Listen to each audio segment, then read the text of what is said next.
तो नमस्कार भोजपुरिया भाई लोग। सबसे पहले हम आप सभी के अपने चैनल केसारी लाला ऑफिशियल में बहुत बहुत स्वागत करत बानी।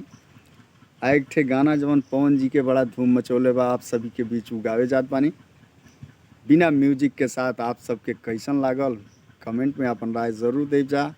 अच्छा लगल तो भाई के ज़्यादा से ज़्यादा सपोर्ट करब जा। तो ले जा बिना देर कैले फटाफट ही गाना आप सब सुनी जा।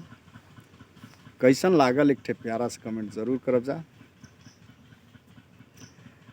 तावा लेखा गरम रवा करी ना मिजाज के, ए हो तावा लेखा गरम रवा करी ना मिजाज के, कामनो करानी वाला बात महाराज के।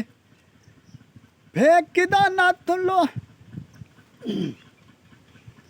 तावा लेखा गरम रवा करी ना मिजाज के, कामनो करानी वाला बात महाराज के। अरे फेंक दाना लोढ़ा गुस्सा कम कर, थोड़ा चूड़ी फूट जाई रंग छूट जाई, तहरा राजा जी के दिलावा टूट जाई, तहरा राजा जी के दिलावा टूट जाई। हाँ हाँ फेंक दाना लोढ़ा गुस्सा कम कर, थोड़ा चूड़ी फूट जाई रंग छूट जाई, तहरा राजा जी के दिलावा टूट जाई, तहरा बलमू के दिलावा टूट जाई। तखिसियालू काहे रिसियालू काहे गरम आलू, त फेंक देलू आलू काहे। हाँ खिसियालू काहे रिसियालू काहे गरम आलू, त फेंक देलू आलू काहे।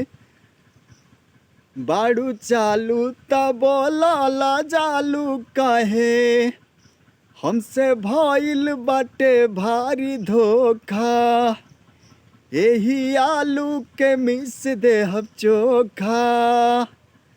त देबू नहीं खाए त का बोला हम कमाए, चित्रकूट जाए गला बूट खाए, तहरा राजा जी के दिलावा टूट जाई, तहरा राजा जी के दिलावा टूट जाई, तहरा बलमू के दिलावा टूट जाई, तोहरा पियऊ के दिलावा टूट जाई।